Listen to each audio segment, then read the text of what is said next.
आप सभी लोगों को नमस्कार। हम लोग क्रिस्टल डिफेक्ट में स्टोइचियोमेट्री डिफेक्ट पढ़े थे। अब हमारा जो अगला टॉपिक है वो नॉन स्टोइचियोमेट्रिक डिफेक्ट है।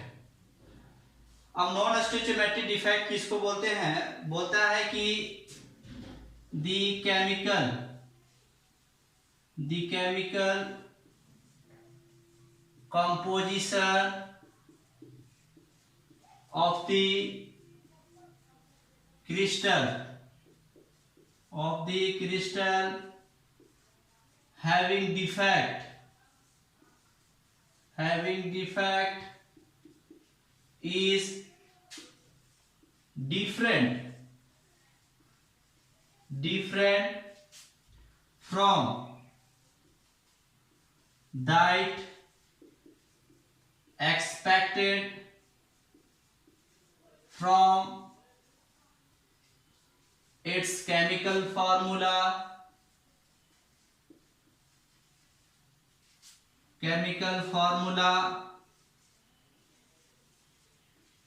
is called non-stoichiometric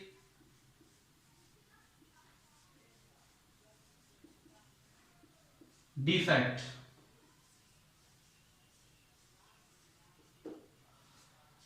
ध्यान रखिएगा, बोल रहा है कि केमिकल फार्मूला में जो हम लोग डिफेक्ट एक्सपेक्ट कर रहे हैं, केमिकल फार्मूला में जो भी डिफेक्ट हम लोग एक्सपेक्ट कर रहे हैं, उम्मीद कर रहे हैं, उससे उसका केमिकल कंपोजिशन अलग है। तो हम लोग इस तरह के क्रिस्टल को क्या कहेंगे? Non stoichiometric defect. अब इसके कुछ टाइप्स हैं। Types of non stoichiometric defect. इसमें से जो हम लोग को पहला पढ़ना है वो पढ़ना है metal access defect. Second one is metal deficiency defect. यानी कि नॉन स्टोइचियोमेट्रिक डिफेक्ट में हम लोग को दो तरह के डिफेक्ट पढ़ने हैं। एक डिफेक्ट है मेटल एक्सेस डिफेक्ट और दूसरा डिफेक्ट है मेटल डेफिशिएंसी डिफेक्ट। हम लोग मेटल एक्सेस डिफेक्ट की तरफ देखते हैं। ये number metal access defect. In this type of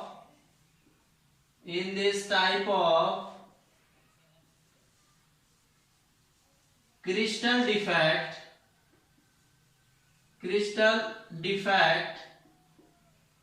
the number of cation is smaller than that expected from its chemical formula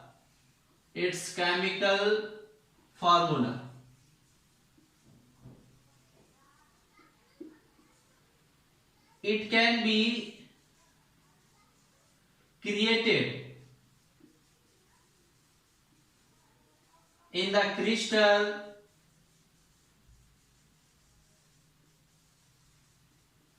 in two ways।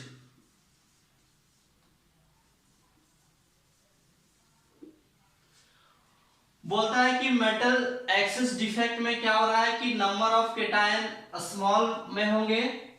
जो हम लोग एक्सपेक्ट कर रहे हैं इसके केमिकल फार्मूला में, जितना अमाउंट में हम लोग एक्सपेक्ट कर रहे हैं उससे लेसर अमाउंट में होंगे। ये जो क्रिस्टल डिफेक्ट यानी कि मेटल एक्सेस डिफेक्ट जो शो कर रहा है क्रिस्टल में, वो दो तरीके से शो करता है। तो हम लोग देख रहे हैं पहला क्या है कि anion is absent from its lattice site। lattice site and the and the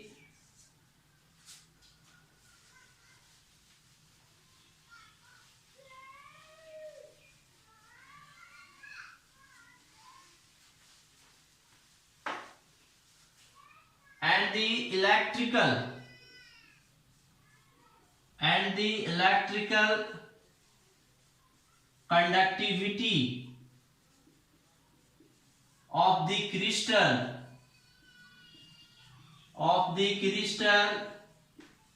is maintained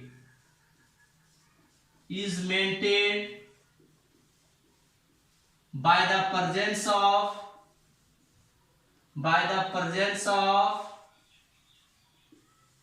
electron in the vacant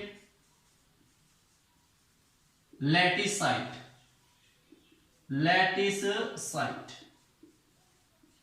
इस थ्योरी को अगर आप डायग्राम से देखो तो बहुत क्लियरली समझ में आता है। मैं यहां पे क्रिस्टल का डायग्राम बना रहा हूं। प्रीवियस लेक्चर में मैंने इस तरह का ही डायग्राम बना रखा था। मैं आपसे बार बार कह रहा हूं कि इस तरह का जो मैं गोल टाइप को दिखा रहा हूं तो आप ज्यादा भी दिखा सकते हैं। और मैं यहाँ पे 3 ही लेयर लिया हूं, कोई जरूरी नहीं है, आप 4-5 लेयर भी ले सकते हैं।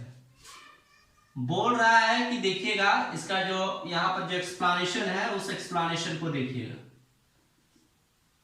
फिगर से बहुत ही आराम से आपको समझ में आने वाली है।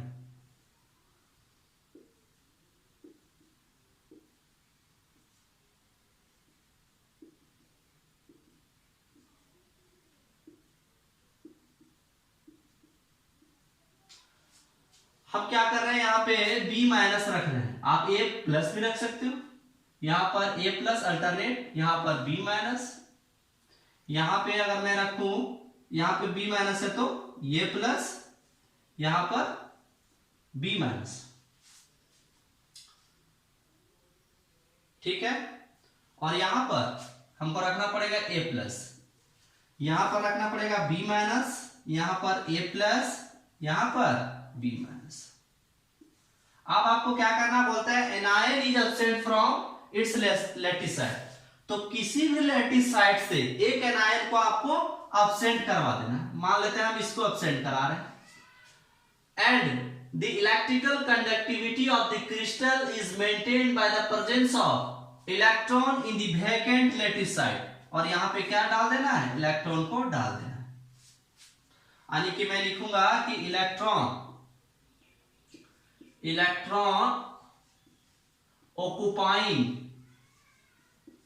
occupying vacant lattice site।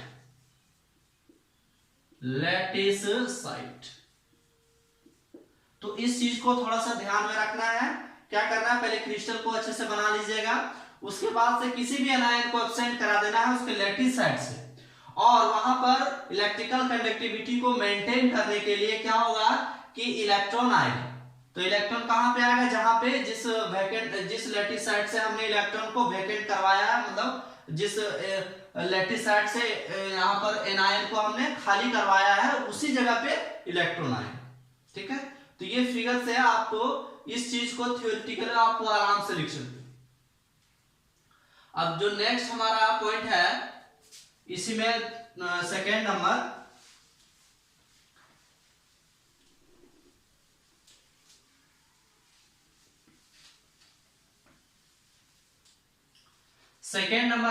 मेरा है कि extra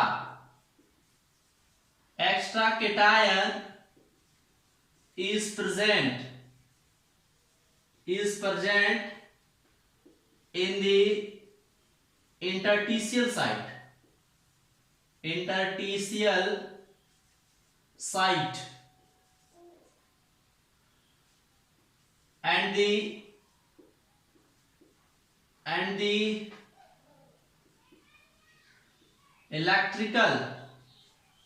electrical conductivity conductivity is maintained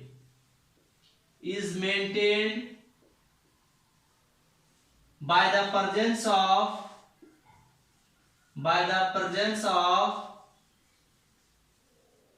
electron in the interstitial site। देखिए इस डेफिनेशन को बहुत अच्छे से आप डायग्राम से समझ सकते हो।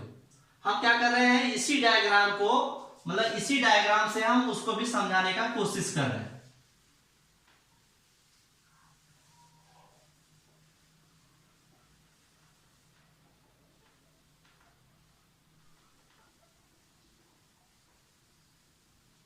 यहां पर मेरा क्या था, बी माइनस। क्या बोल रहा है कि एक्स्ट्रा केटायन, बोलता है कि एक्स्ट्रा केटायन प्रेजेंट होगा इंटरस्टिशियल साइट पे। तो कहीं भी केटायन को आप इंट्रोड्यूस कर दीजिए। केटायन को मैंने इंट्रोड्यूस किया, केटायन को मैं A+ लिखा। And the electrical conductivity is maintained by the presence of electron in the interstitial site. और इलेक्ट्रिकल कंडक्टिविटी को मेंटेन करने के लिए क्या कर रहे हैं हम लोग, इलेक्ट्रॉन को इंट्रोड्यूस कर रहे हैं, यानी कहीं भी मैं इलेक्ट्रॉन को डाल दूं। तो ये इसका डायग्राम, ठीक है। पिक्चर से इस थ्योरी का एक्सप्लेनेशन बहुत आसानी से होता है। क्या बोल रहा है कि एक्स्ट्रा केटायन, क्रिस्टल मेरा एक्चुअल में कैसा था, ये दोनों को अगर छोड़ दिया जाए ऐसा का ऐसा क्रिस्टल था।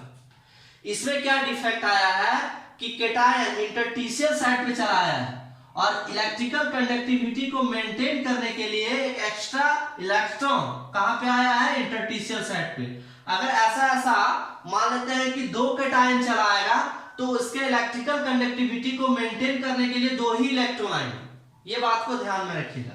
नेक्स्ट हम लोग नॉन स्टिचियोमेट्री डिफेक्ट में मेटल डेफिशिएंसी डिफेक्ट था, उसके तरफ हम लोग चलते हैं।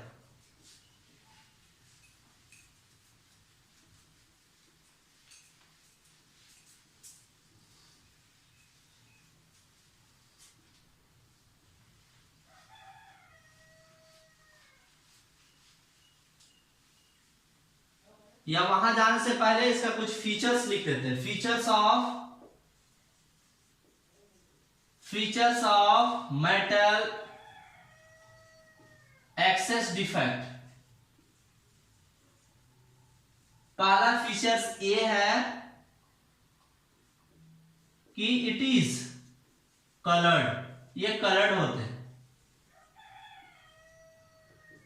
ये कलर है और ये पारामैग्नेटिक भी है। It is paramagnetic.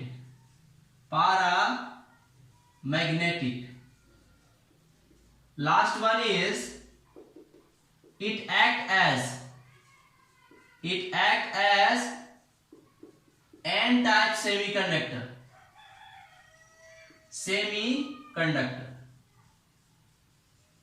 अब ये सेमीकंडक्टर क्या है और उसमें से एन टाइप सेमीकंडक्टर क्या है, तो इसके हम लोग नेक्स्ट टॉपिक में जब आगे इस चैप्टर में हम लोग बढ़ेंगे तो वहां पे आपको सेमीकंडक्टर और एन टाइप और पी टाइप दोनों ही टाइप के सेमीकंडक्टर्स आपको पढ़ाए जाएंगे।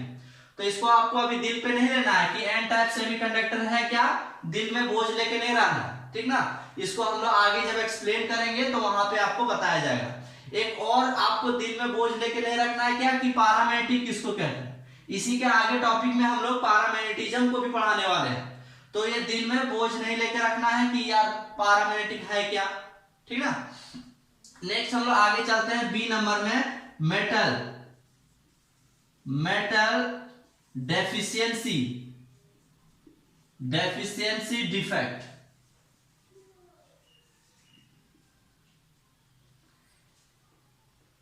In this type of crystal defect,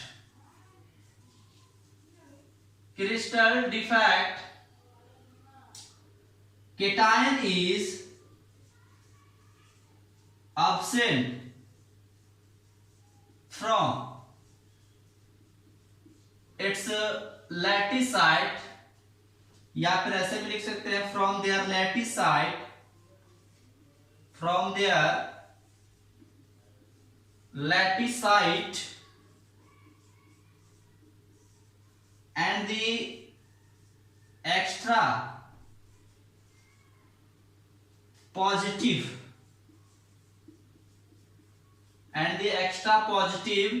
charge produced on the neighboring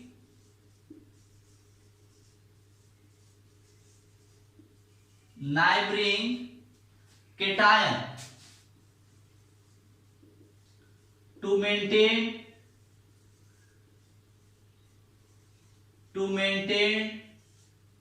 the electrical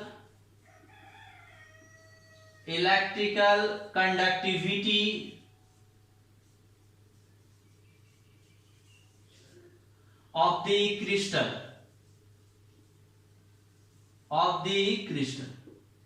ये क्या बोल रहा है, डायग्राम से इसको बहुत अच्छे से समझना है। इस तरह का मैं क्रिस्टल बना रहा हूं,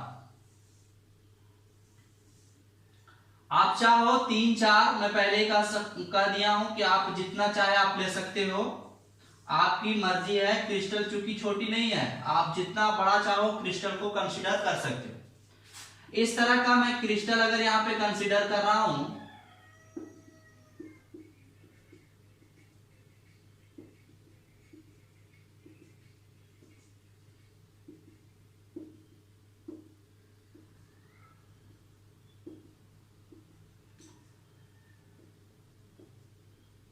मैं क्या कंसीडर करूं, यहां पे अगर मैं लिखूं कि B माइनस है तो यहां पे क्या देना पड़ेगा, A प्लस, यहां पर B माइनस, यहां पर B माइनस है तो यहां पर A plus B minus A plus.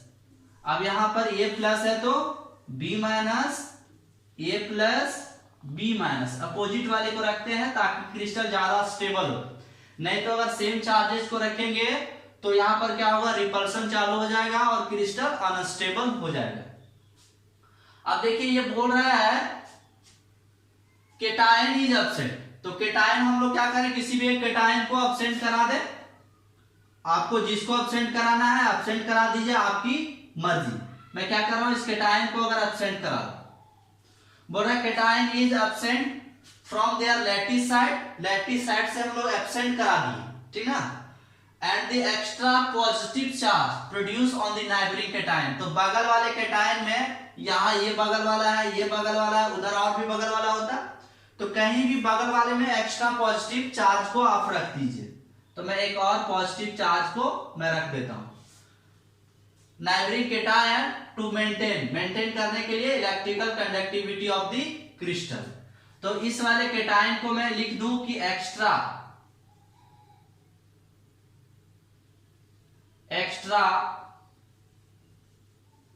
Positive charge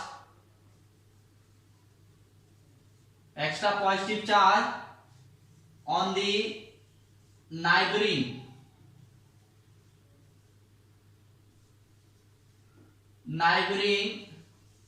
cation.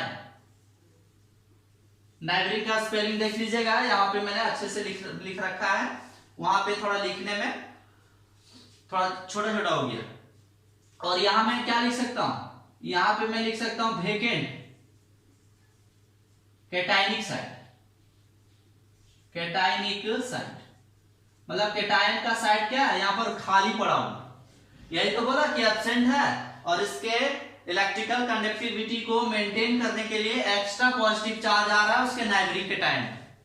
तो हमने बहुत अच्छे से इस लेक्चर में देखा नॉन स्टिचियोमेट्रिक डिफेक्ट में कि मेटल एक्सेस डिफेक्ट किसको कहते हैं, उसके दो तरह की क्रिएशन हो रहा था वहां पे। फिर हमने देखा कि मेटल डेफिशिएंसी डिफेक्ट कैसे हो रहा है, उसको हमने अच्छे से समझा। अब हम लोग नेक्स्ट वीडियो में एक नए टॉपिक के साथ मिलेंगे, तब तक के लिए आप सभी को धन्यवाद।